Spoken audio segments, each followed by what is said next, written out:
बोलो विष्णु भगवान की जय हो। राधे राधे मेरे प्यारे भाइयों बहनों माताओं व बंधुओं, इस चैनल में आपका स्वागत है। बंधुओं, आज बैसाख मास में मैं आपको सुनाने जा रही हूँ बैसाख मास महात्म की कथा का 15वां अध्याय। बंधुओं, वैसे तो हर मनुष्य को पूरे बैसाख मास में स्नान जरूर करना चाहिए और ये स्नान सूर्योदय से पहले गंगा जल नहाने के पानी में मिलाकर किया जाना चाहिए। बंधुओं, यदि आप पूरे बैसाख मास में स्नान नहीं कर पा रहे तो कम से कम बैसाख शुक्ल पक्ष की अक्षय तृतीया के दिन स्नान को अवश्य करें। उसके बाद पूर्णिमा आने पर पूर्णिमा से 3 दिन पहले स्नान करना आरंभ करें।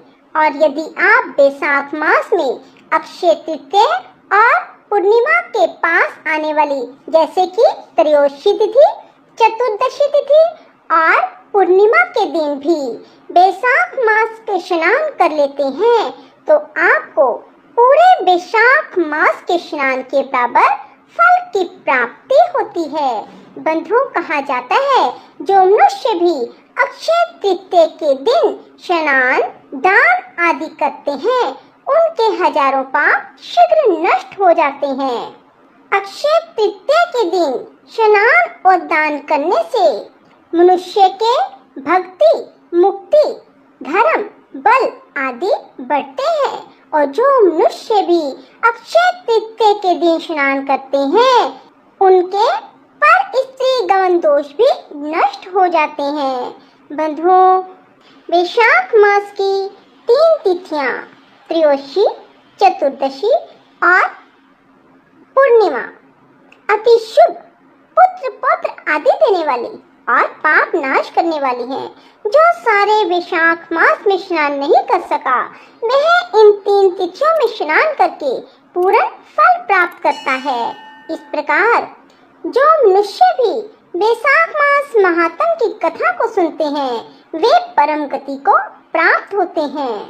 बैसाख मास में दान आदि सत्कर्म करने से मनुष्य को निश्चय पूर्वक मुक्ति मिलती ही मिलती है।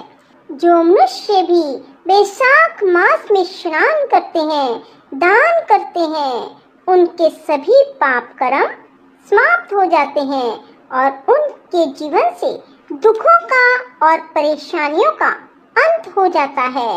उनके यहाँ लक्ष्मी जी स्थायी वास करती हैं। जो भी बैसाख मास में सूर्योदय से पहले स्नान करते हैं और दान करते हैं। बंधुओं, सभी मेरे साथ मिलकर बोलिए विष्णु भगवान की जय हो। अब मैं आपको 15वां अध्याय सुनाने जा रही हूँ। सभी एकाग्रचित होकर इस अध्याय को सुने और मन में भगवान विष्णु का स्मरण करते रहें। राजा ने हाथी पर ढोल रखकर सारे शहर में सूचना कराई कि 8 वर्ष की आयु से लेकर 80 वर्ष की आयु तक का जो मनुष्य मेष की संक्रांति में सूर्योदय से पहले स्नान नहीं करेगा वह दंडनीय समझा जाकर शहर से निकलवा दिया जाएगा। पुत्र, भार्य, इष्ट, मित्र चाहे कोई भी हो, जो बैसाख उक्त धर्म का पालन नहीं करेगा मैं उसको चोर के समान समझूंगा। प्रातः काल पवित्र जल में स्नान करो, स्थान स्थान पर प्याऊ लगाओ, यथाशक्ति योग्य ब्राह्मणों को दान, अन्य धर्म के कार्य करो। प्रत्येक गांव में एक एक उपदेश करने वाला विद्वान ब्राह्मण नियुक्त कर दिया जाए तथा 5 गांवों पर एक अधिकारी। इसी प्रकार धर्महीनों को दंड देने के लिए 10-10 सवार नियत कर दिए। इस प्रकार चक्रवर्ती राजा के शासन में यह धर्म वृक्ष सारे देश में विस्तार पूर्वक फैल गया। इस राज्य में जो पापी मर जाते थे वे भी बैकुंठ को प्राप्त होते थे। बैसाख मास में एक बार के स्नान से पापों से मुक्त होकर कोई प्राणी भी यमपुरी को नहीं जाता। इसी कारण उस सूर्यवंशी राजा ने यम के सब लेखों को मिटा दिया मनुष्यों के जो भी पुराने कर्म थे सब नाश हो गए। बेचारे चित्रगुप्त के लिए लिखने को कुछ भी ना रहा। सब नरक भी खाली हो गए। तब एक समय नारद जी धर्मराज के पास जाकर कहने लगे, राजन, नरक में पहले जैसे हाहाकार शब्द नहीं सुने जाते थे। चित्रगुप्त के पास भी लिखने को कुछ नहीं।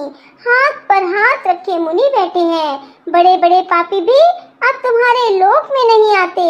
इसका क्या कारण है? तब धर्मराज कहने लगे, हे महामुने, एक राजा पृथ्वी पर हुआ है। अपने राज्य में उसने आज्ञा दी है कि जो कोई पेशाब के धर्मों का पालन नहीं करेगा वह दंडनीय होगा। सो उसके डर के मारे प्राणी पेशाब मांस के धर्मों का पालन करके बैकुंठ को जा रहे हैं। वह राजा चक्रवर्ती है और सारे संसार में उसकी आज्ञा का पालन होता है। कर्मों के नाश से चित्रगुप्त के लिए लिखने को कुछ ना रहा और मैं काठ की मूर्ति के समान बैठा हूँ।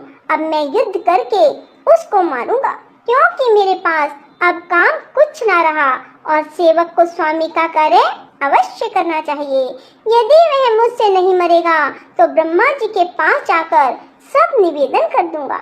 इस प्रकार नारद जी से कहकर यमराज मृत्यु, रोग, जरा आदि सब सेवकों और अपने दूतों को साथ लेकर दंड धारण कर भैंसे पर चढ़ पृथ्वी पर आया और सिंहनाद करते हुए उस राजा की नगरी को चारों ओर से घेर लिया।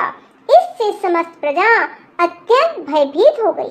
राजा भी यह सुनकर कि यम ने पुरी को घेर लिया है, अपनी सेना को सजाकर नगर के बाहर आया। फिर दोनों में ऐसा घोर युद्ध हुआ कि रोमांच खड़े हो गए। राजा ने थोड़ी देर में मृत्यु, काल तथा रोग और यमराज के दूसरे दैत्यों को मारकर भगा दिया। तब भैंसे पर सवार यमराज स्वयं राजा के सन्मुख आया और भीषण गर्जना करके राजा पर बाण चलाने लगा। राजा ने तीनों बाणों से उसके धनुष को काट दिया। अब यम ढाल तलवार ले राजा को मारने के लिए चला।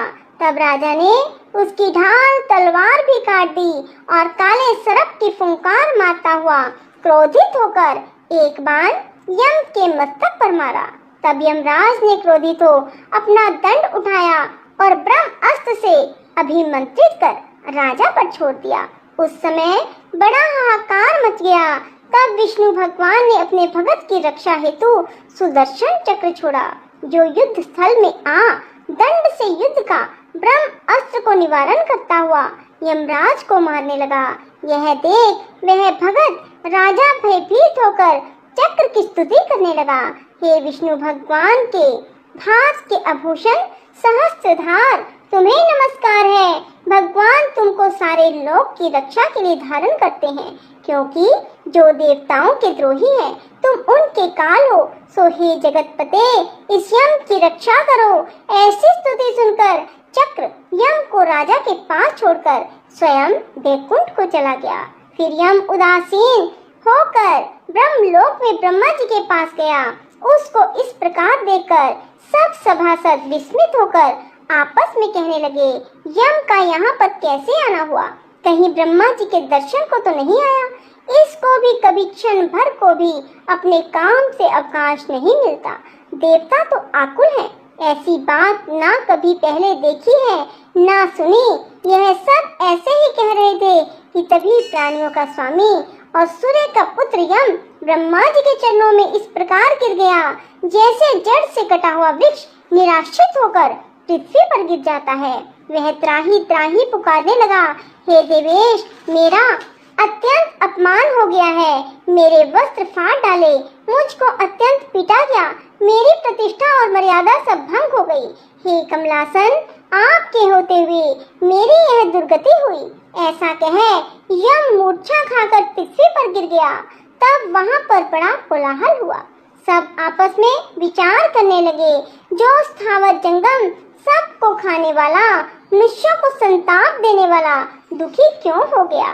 तब पवन ने आकर ब्रह्मा जी की आज्ञा अनुसार सबकी वाणी रोक दी और अपनी विशाल भुजाओं से यम को उठाया। फिर समस्त संसार में विचरने वाला उदार बुद्धि उसे आसन पर बिठा कर कहने लगा, किसने तेरा अपमान किया?